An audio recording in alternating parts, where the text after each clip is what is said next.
The massive alien warship appeared over New York without warning. Its dark hull stretched across the sky like an artificial eclipse, casting shadows over the frightened city below. The ship belonged to the Dominion, an ancient empire that had ruled thousands of worlds across the galaxy for millions of years. Admiral Thompson stood at the UN headquarters, his weathered face showing no fear as he watched the holographic message from the Dominion's Supreme Commander. The alien's voice boomed through the chamber, speaking perfect English through their advanced translation systems.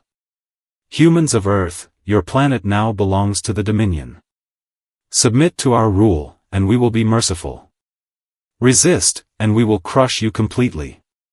You have one Earth day to surrender. Thompson smiled slightly, though there was no humor in his expression. He had served in Earth's defense forces for 30 years, and he knew humanity's true strength. While the aliens saw a primitive species barely reaching for the stars, they didn't understand what centuries of war had taught humans about survival. Send our response, Thompson ordered his communications officer. The message was brief: humanity does not negotiate with invaders. Within hours, Earth's hidden defenses activated. Orbital platforms that had been disguised as satellites revealed their true nature, powering up weapon systems that had been prepared in secret for decades. Underground bases across the planet launched swarms of advanced fighters, their technology reverse-engineered from crashed alien ships that governments had kept hidden from the public. The Dominion's Supreme Commander watched in shock as Earth's forces emerged from hiding. His species had conquered countless worlds, but none had ever been so well prepared.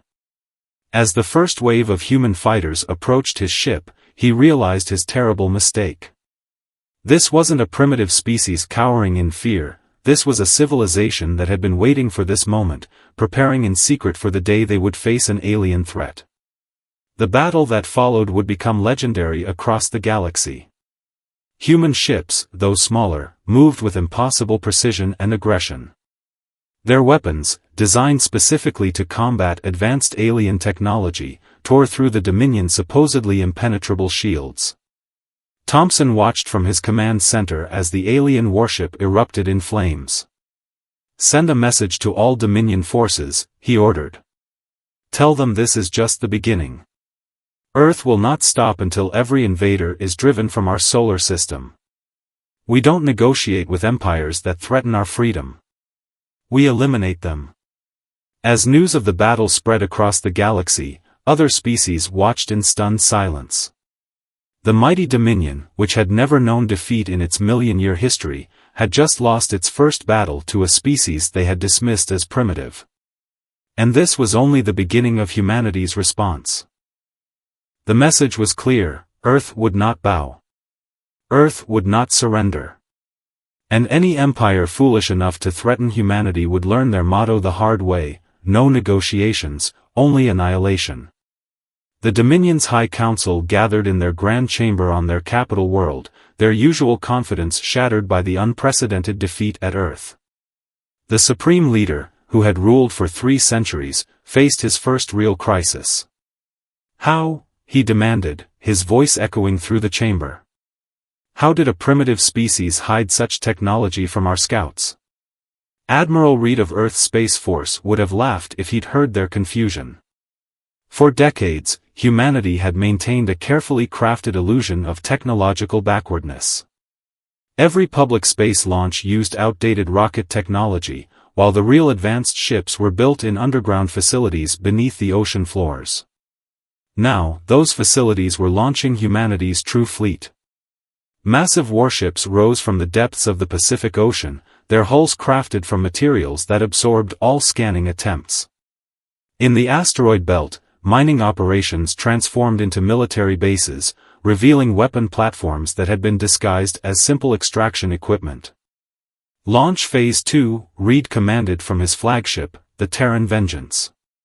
The ship, nearly 2 miles long, had been built in sections over 20 years, hidden in plain sight as underground bunkers and subway tunnels. The Dominion's response fleet arrived at the edge of the solar system, expecting to find a desperate primitive world. Instead, they found themselves facing hundreds of human warships. But it wasn't just the ships that surprised them, it was how they fought.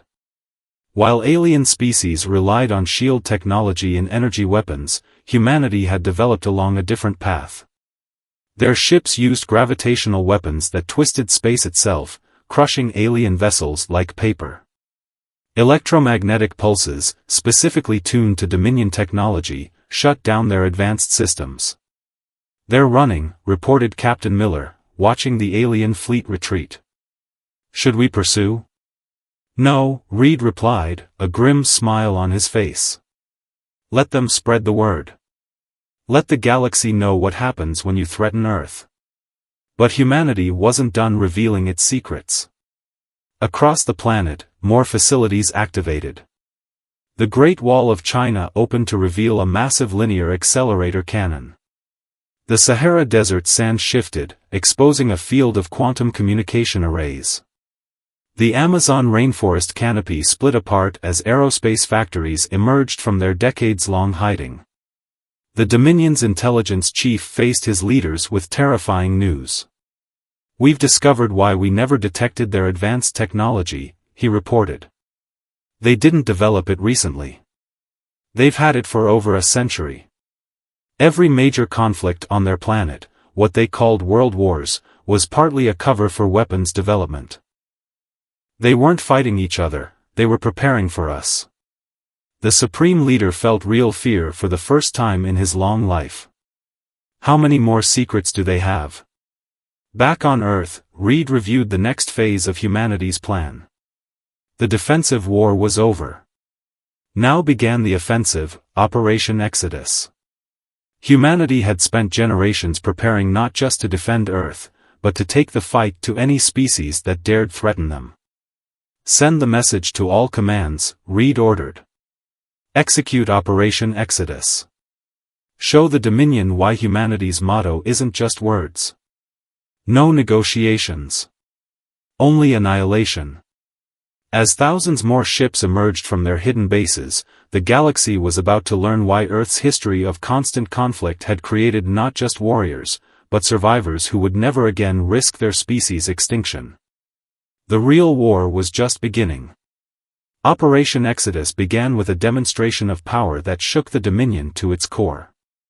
A fleet of human warships appeared simultaneously at 30 different Dominion worlds, using jump technology that the aliens had thought impossible for centuries to come. General Walker stood on the bridge of the Earth flagship, Humanity's Fury, watching as his forces moved into position. The ship's AI displayed holographic maps showing the positions of all human fleets across Dominion space. Everything was proceeding according to plans laid down decades ago. "Sir," his tactical officer reported, "the Dominion is mobilizing their reserve fleets. They're pulling forces from their client worlds." Walker nodded. "Exactly as expected. Execute Phase 3. What the Dominion didn't realize was that humanity's simultaneous attacks were not the main thrust of Operation Exodus, they were a diversion. As the alien empire rushed to defend its core worlds, the true human assault began at their seemingly unimportant mining colonies. These mining worlds held the key to the Dominion's technological superiority, rare elements needed for their advanced shield systems. Humanity had known this for years, thanks to careful analysis of crashed Dominion ships. While the aliens expected Earth to target their military bases or population centers, humanity struck at their industrial backbone instead. "The mining facilities on Dominion Colony World 47 are neutralized," reported Captain Foster from his stealth ship. "Their production capacity is reduced by 30%. The Dominion's leadership was stunned by the precision of human attacks. Earth's forces weren't interested in occupation or destruction, they systematically disabled key production facilities with surgical strikes, then vanished before reinforcements arrived. But humanity's most devastating weapon wasn't their advanced technology. It was information. For years, Earth's intelligence services had made contact with other species subjugated by the Dominion. Now, as the alien empire's forces were stretched thin, these oppressed worlds began their own rebellions. Reports coming in from Sectors 7 through 12, Walker's intelligence officer announced. The Dominion's client species are rising up. Their colonial garrisons are overwhelmed. The supreme leader of the Dominion faced his first major rebellion in centuries. His empire had been built on the assumption that no single species could challenge their military might. But humanity had done something unprecedented. They had united the oppressed species under a single banner of resistance. "Sir," Walker's communications officer called out, "we're receiving surrender offers from 3 Dominion sector commanders." "Remind them of our terms," Walker replied. "Complete withdrawal from all occupied worlds. Immediate release of all subjugated species. Full reparations for Earth and our allies. No negotiations." The Dominion's carefully maintained image of invincibility was crumbling. Their subject species, watching human forces systematically dismantle the Empire's industrial base while avoiding civilian casualties, began to see Earth not as destroyers, but as liberators. "Another Dominion battle group has been neutralized," reported the tactical officer. "Their ships are disabled but crews are alive. Rescue operations are underway." Walker nodded in approval. Earth's strategy wasn't just about winning battles, it was about showing the galaxy a different way. The Dominion ruled through fear and overwhelming force. Humanity demonstrated precision, restraint, and strategic brilliance. "Update from Earth Command," his aide reported. "Phase 4 is ready to begin." Walker studied the tactical display, watching as human forces continued their methodical dismantling of the Dominion's power. Phase 4 would reveal humanity's final and most carefully guarded secret, one that would change the balance of power in the galaxy forever. "Send the code phrase to all commands," Walker ordered. "The sword is drawn. Now we show them its edge." Phase 4 began not with a bang, but with a signal, a quantum pulse that rippled through space, activating devices that had laid dormant on thousands of worlds for decades. The Dominion's leaders watched in horror as their own defense systems began shutting down, one planet at a time. Admiral Baker stood calmly on the bridge of the Earth's Vengeance, watching as the fruits of humanity's longest-running operation were finally revealed.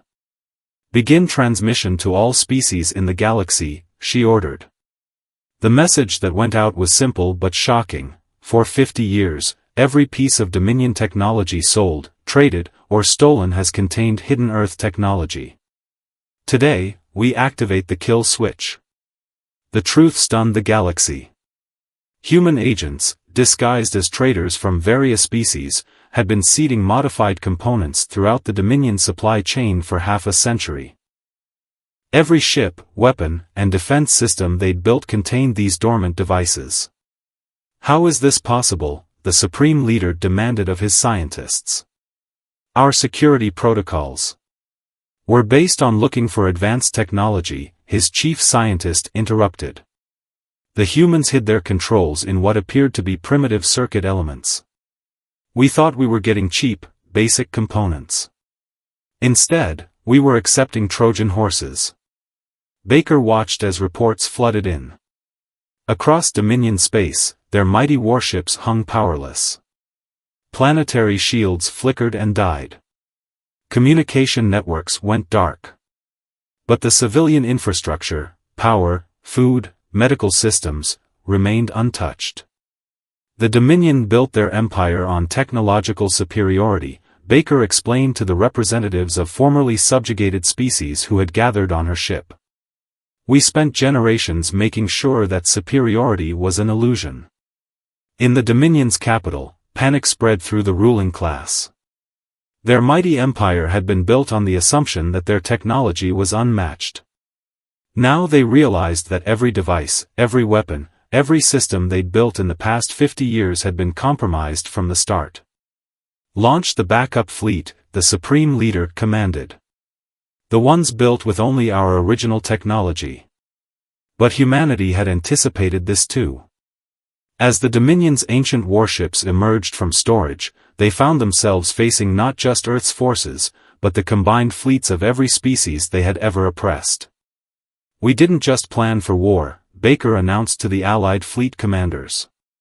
We planned for liberation. Every piece of technology we provided to the Dominion was also provided to resistance movements across the galaxy. But yours lacks the kill switch. The galaxy witnessed something unprecedented, an empire falling not through destruction, but through the careful, methodical dismantling of its power. Human forces, backed by their new allies, moved systematically through Dominion space, accepting surrenders and securing key facilities. Status report, Baker commanded. 80% of Dominion military assets are neutralized, her tactical officer reported. Their remaining forces are scattered and cut off from command. Allied fleets are moving to secure their worlds. Civilian populations are being protected. The Supreme Leader, watching his empire crumble around him, finally understood. Humanity hadn't just prepared for first contact, they had spent generations preparing to reshape the galaxy itself. Final message from Earth Command, Baker's communications officer announced. Phase 5 is authorized. Baker nodded, knowing that the last phase would reveal humanity's true goal, not just defeating the Dominion, but ensuring no empire could ever threaten Earth or any other free world again. Send the signal to begin Phase 5, she ordered. It's time to show the galaxy why Earth's motto isn't just about destruction, it's about transformation. No negotiations with tyrants. Only annihilation of oppression. Phase 5 began with a message transmitted simultaneously in every known language across the galaxy. Commander Rogers stood at Earth's newly revealed Galactic Communication Hub, built inside Jupiter's Great Red Spot, as he initiated the broadcast. To all species of the galaxy, he began, Earth presents its vision for the future. For too long, empires like the Dominion have claimed that only through central control can peace exist. Today, we prove them wrong. Across former Dominion space, massive structures began emerging from hyperspace. These weren't weapons or warships, they were gateway stations, each one a self-sustaining city in space, positioned at strategic points throughout the galaxy. These gateways, Rogers explained, are humanity's gift to the galaxy. Built in secret over generations, they form a network that will allow all species to trade, travel, and communicate freely. No more will any empire control the space lanes. No more will any species be isolated and vulnerable. The Supreme Leader, watching from his crumbling capital, finally understood the full scope of humanity's plan. Earth hadn't just aimed to defeat the Dominion, they had prepared to replace the entire galactic order. Each gateway, Rogers continued, contains technological libraries, medical facilities, and defensive systems that will be jointly controlled by all local species. The era of single-species dominance is over. The future belongs to all of us. On thousands of worlds, former Dominion subjects watched in awe as the gateways activated, creating stable wormholes that connected distant star systems. Trade routes that once took months could now be traveled in hours. Knowledge that the Dominion had hoarded for centuries became freely available to all. Sir, Rogers's aide reported, we're receiving responses from across the galaxy. 90% of known species are accepting membership in the new Galactic Cooperative. The cooperative wasn't an empire, it was something new.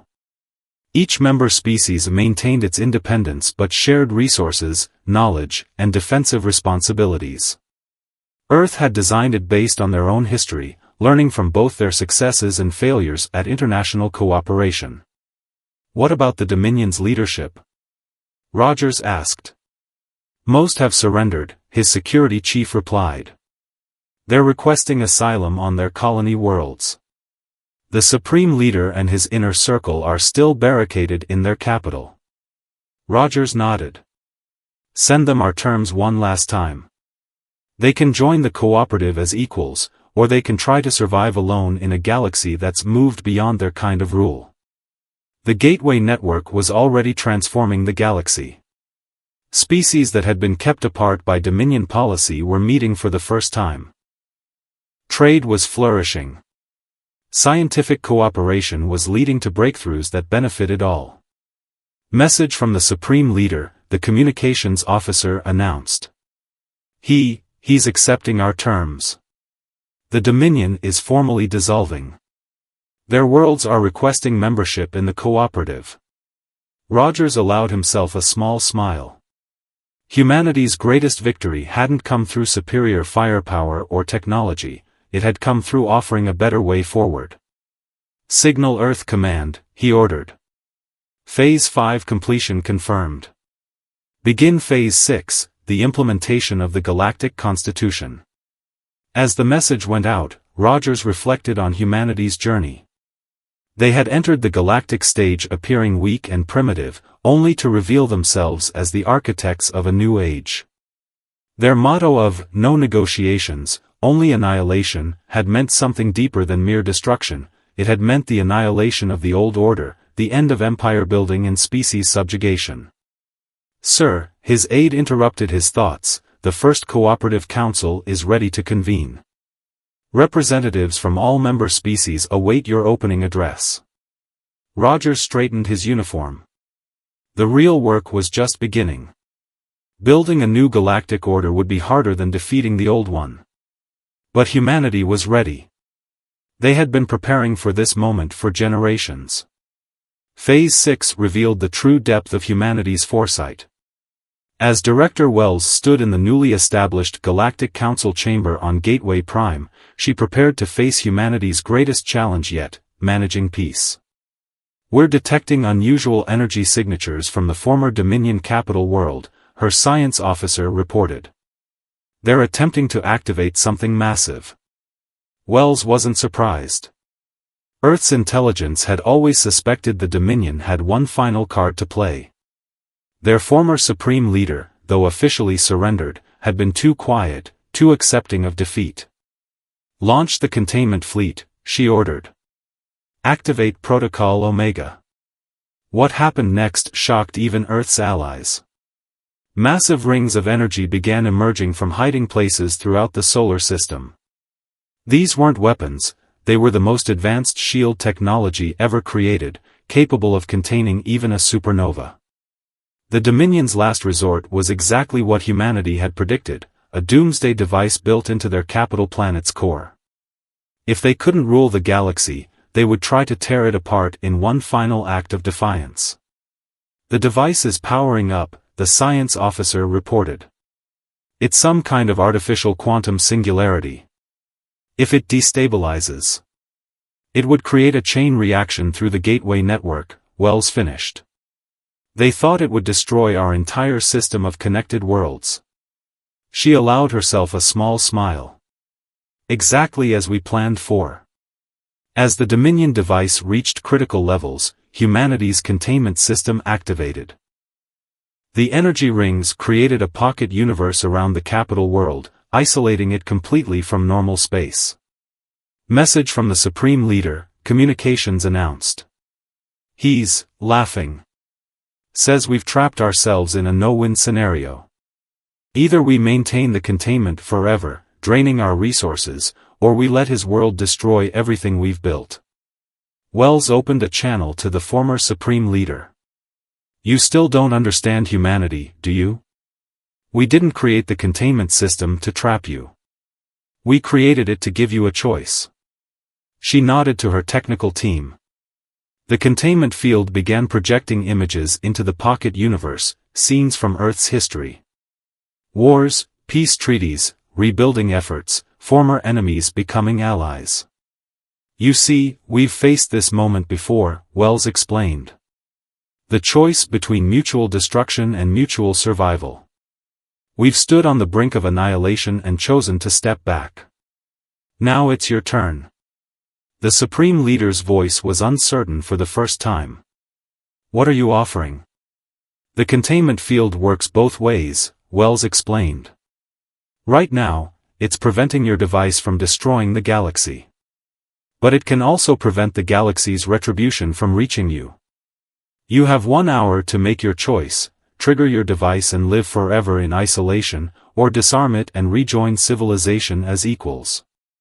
Across the galaxy, species watched through the Gateway network as humanity faced down apocalypse with calm certainty. This wasn't just about military power anymore, it was about the wisdom to know when not to use it. 50 minutes remaining, the tactical officer announced. Wells waited patiently. Earth's intelligence suggested there were moderate factions among the Dominion leadership, ones who had opposed the Doomsday device. Now they had their chance to act. Incoming transmission, communications reported. The Dominion's military command is requesting permission to arrest their supreme leader. They're transmitting the device's deactivation codes. Wells nodded. Grant them permission. Begin deactivation sequence. As the containment field slowly powered down, Wells prepared for Phase 7, the final stage of humanity's grand plan. The galaxy was about to learn that Earth's greatest strength wasn't their weapons or technology. It was their ability to turn enemies into allies. Phase 7 began 1 year after the Dominion surrender. President Marshall stood before the assembled representatives of every spacefaring species in the galaxy, gathered in the Great Hall of Earth's Gateway Prime Station. The time had come to reveal humanity's final secret. For generations, Marshall began, Earth prepared for first contact by assuming the worst. We built weapons, developed technology, and created contingency plans for every scenario. But our greatest achievement wasn't our ability to win a war, it was our ability to win the peace that followed. Screens around the hall activated, showing a massive structure hidden in dimensional space near Earth's sun. It wasn't a weapon or a shield, it was the largest university ever built, capable of hosting millions of students from every species in the galaxy. This is the Galactic Institute of Peace, Marshall announced. A place where the next generation of every species will learn together, grow together, and build a future together. The former supreme leader of the Dominion, now serving as a simple representative of his people, watched in amazement. Where he had expected humiliation and punishment, humanity had offered redemption and purpose. Within this institute, Marshall continued, we will share everything, our history, our mistakes, our triumphs, and most importantly, our methods for turning conflict into cooperation. Earth's motto of no negotiations, only annihilation was never about destroying our enemies. It was about destroying the very concept of enemies. The Institute's doors opened, revealing vast halls filled with cultural exhibits, scientific laboratories, and gathering spaces. Every detail had been designed to encourage interaction and understanding between species that had once been bitter enemies. Message from Earth Command, an aide whispered to Marshall. The first students are ready to begin orientation. Young beings from across the galaxy began filing into the Institute. Former Dominion worlds sent their brightest minds alongside students from the species they had once oppressed. The children of rebels studied beside the children of their former oppressors. Humanity's greatest weapon, Marshall explained, was never our technology or our strategies. It was our understanding that true peace doesn't come from forcing others to submit. It comes from creating a future so compelling that war becomes obsolete. The Institute's first class included descendants of every major conflict in recent galactic history. Together, they would study not just sciences and arts, but the art of peace itself, how to resolve conflicts, build trust, and create societies where cooperation was more profitable than conquest. The age of empires is over, Marshall declared. The age of learning begins. Earth pledges to remain the guardian of peace, not through force, but through education and opportunity. In the years that followed, the Institute became the heart of a new galactic civilization. Species that had fought for millennia learned to work together. Trade routes that had once carried weapons now carried knowledge and cultural exchange. Final report from the Integration Committee, an aide announced. The last of the Dominion's war machines have been converted into civilian infrastructure. Their weapons factories now produce medical equipment and exploration vessels. Marshall smiled as she watched students from 100 worlds walking together through the Institute's halls. This was humanity's true victory, not the defeat of an enemy, but the creation of a future where enemies could become friends.